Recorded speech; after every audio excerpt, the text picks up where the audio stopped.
I don't agree with the Umeh at all, that the operators are responsible. OML 18 is a large block that has about 11 fields. And yes, we have had spills. This is not the first spill. The problem with this one is that it has led to fire outbreak. In the oil exploration areas in the Niger Delta has become a matter that we have to take very seriously. If you look at this motion, the weight of our intervention is clearly put out on paragraph 2 of the motion.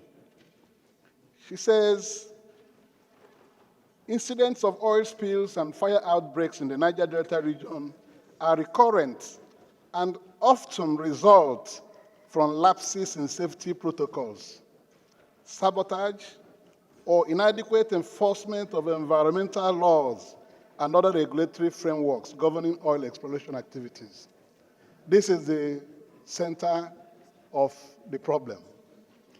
Oftentimes, those who are operating these oil mining licenses do not take safety measures in their operations, leading to this thing happening regularly. If you don't observe safety protocols and your well spills to the environment and destroys the aquatic life and the environment, the sanction should be handed to the operator. Because if they are very diligent in their operations, they will know that these leakages and spills pose so much danger to the health of the community people and the environment itself, including the aquatic life. So NOSDRA, that is charged with this responsibility of detecting leaks and spills, will have to descend heavily on the operators. This OML 18, where this spill has occurred, the operator should be given heavy fine. It's not when they destroy the environment, then we'll start calling for intervention of other government agencies where the operator is negligent in its operations. So I support this motion with every amount of seriousness, and then for us to hold the operator of the mining license hugely responsible for this spill. I thank you very much, and may we find a way to end it. Thank you, Senator Osita. For 20 years, I left the oil and gas to the Senate. I don't agree with the Umeh at all, that the operators are responsible. OML 18 is a large block that has about 11 fields. And yes, we have had spills. This is not the first spill. The problem with this one is that it has led to fire outbreak. But we have not asked ourselves one major question. Why do we continue to have spills in a particular area? On this particular spill, the community absorbed themselves, operator absorbed themselves, the military absorbed themselves. But there is credible information that this spill actually emanated from sabotage of the facilities around that place. If we don't deal with the issue, we have to continue to suffer the consequence. Of course, the normal farmers are the ones who will bear the brunt because they cannot fish, they cannot farm. But most spills that occur in the Niger Delta region occur because of sabotage of oil and gas facility. As of today, Nigeria cannot even transport their products through the conventional method, which is a pipeline. And we have doubled the production cost of our oil by using barge to move oil from the drilling part to where we export it. Until we sit down to tell ourselves the truth, motions upon motions will continue to come on spillages out of our own action. Pipelines are being sabotaged, wellheads are being sabotaged, and we want to blame the operators? I don't support this, Mr. President. When we go to the prayers, probably I'll add more. Thank you. Senator Fadahunsi Francis. Adenigba Francis, Father also East. I thank my sister for bringing out this fire incidents, both in the upstream and downstream. But she restricted herself to oil spillage. But generally, there's no day in this country that we don't have fire problems, particularly from petroleum products.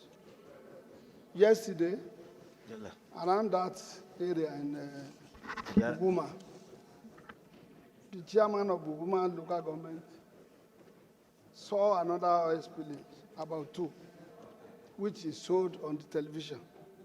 The problem is that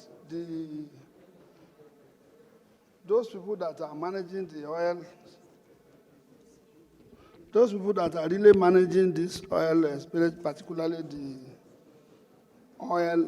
the exploration, they are so careless. The Lord, they don't fear about our law and our regulatory framework is so weak. So they do what they like. Occasionally, we have a lot of sabotage from the farmers, whom they have already oppressed. And you see a lot of fire coming up. What happened in gas is what is happening on the exploration now. My sister, Dr. Banigo, did not mention the frequent fire outbreak from these tanker drivers that are killing thousands of people. And many hospitals have been filled up and the drugs are no more around. Through carelessness, many of them are on drugs and they are very young. If you see the drivers that are driving this long truck, they are almost underage, but they are they are drug addicts. The road safety measures are so weak. The police and the patrol people on the road, they don't care, they care less. And that is why you see a lot of lives lost, many properties burnt, almost on daily basis. I think the government has to sit down, plan very well, and see how we can control this fire outbreak, particularly from petroleum products. Thank you very much. Thank you very much. No, you've spoken. President of the Senate, very distinguished colleagues. My name is Issa Jibrin, representing the Kogi, very good people of Kogi East. First, I want to commend Her Excellency, Senator Banigo, for bringing this issue to the fore.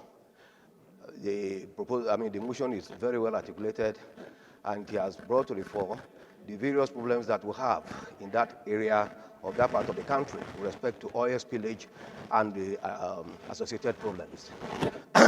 Your Excellency, first, the question is this. Is this problem, are these issues avoidable? They are avoidable, okay? But the problem is that there is negligence on the part of the operators. And there's also compromise on the part of the supervisory authorities. There is a lot of compromise because they go out there to check some of these facilities, but it's like where there are lapses, instead of bringing out the lapses, they compromise. So that is why these problems continue to occur. Going forward, I want to suggest that there should be, apart from the insurance cover, because these companies normally insure, their assets against fire, theft, and all sorts of. They should also go into insurance of the environment. They should insure the inhabitants of the environment should there be any fire outbreak. The insurance cover should be extended to that level. That whoever is affected by the fire outbreak, insurance cover should be there to cover that person. Because as it is, they don't have insurance cover. But their own equipment are insured against fire. So they should also insure the lives of the inhabitants around that place. Secondly, and very importantly, there's what we call pollution tax. I think we need to institute pollution tax in that area. And whatever revenue is generated from that tax should be used to address this type of problems. Pollution tax, it's something that is doable, it is measurable, there are scientific ways of measuring it, and I think this is the time we need to institute it. That will also act as deterrent. When they pay such a tax, they will also know that there is penalty for whatever actions they are doing. We need to institute pollution tax now in Nigeria for these and other areas that are suffering from this fate. Thank you very much. But not the least, Senator. Compassion that I feel in this room right now. This motion, which I read the title of, the Senate therefore will note with deep concern the recent fire outbreak and oil spill from manifold well 8 BUG 008 in OML 18, Bukuma, Agum community, Rivers State, which has caused extensive environmental damage, displacement of residents, destruction of property, and very severe health risks to the affected populations. Recalls that incidents of oil spills and fire outbreaks in the Niger Delta region are recurrent and often result from lapses in safety protocols, sabotage, or inadequate enforcement of environmental laws and other regulatory framework governing oil exploration activities.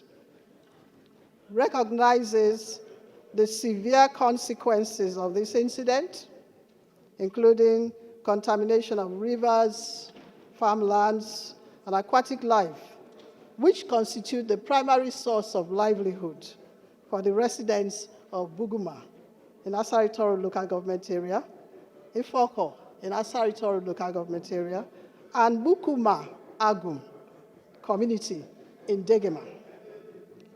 Aware that the pollutants released pose significant health risks, including respiratory and waterborne diseases, and long-term effects such as cancer and organ damage, thereby escalating the public health crisis in the region.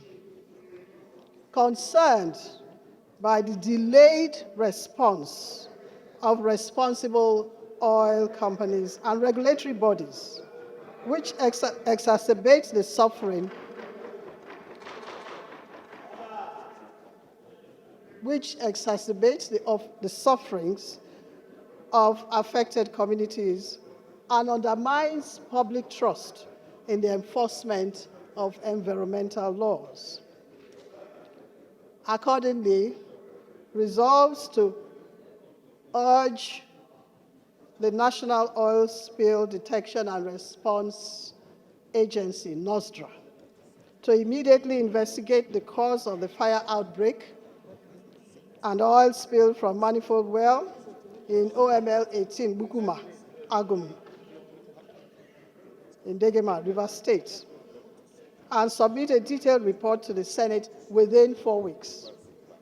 2, also urge the Ecological Project Management Committee to deploy the Intervention Fund, National Emergency Management Agency, NEMA, to alleviate the multifarious ecological challenges within the affected areas, including the loss of livelihoods, health issues, social and environmental damage caused by this spillage. Thirdly, to equally urge the Nigeria National Petroleum Company Limited, NNPC OML 18 Limited, to take immediate and decisive action in response to the fire outbreak in line with its corporate social responsibility and commitments to environmental safety by deploying emergency response teams to assess the impact of the disaster and provide necessary remediation measures to support the affected communities. Fourthly, mandate the committees on environment, petroleum resources upstream, and other relevant committees to assess the compliance of the operators of manifold well 8 BUG 008 in OML 18, Bukuma, Aguma, Rivers State, with the provisions of the EIA Act and other relevant laws, to recommend appropriate actions, including shutting down the affected well, commence immediate cleanup, and full environmental remediation of the affected areas. Your Excellency, Mr. President, my distinguished colleagues, I so submit.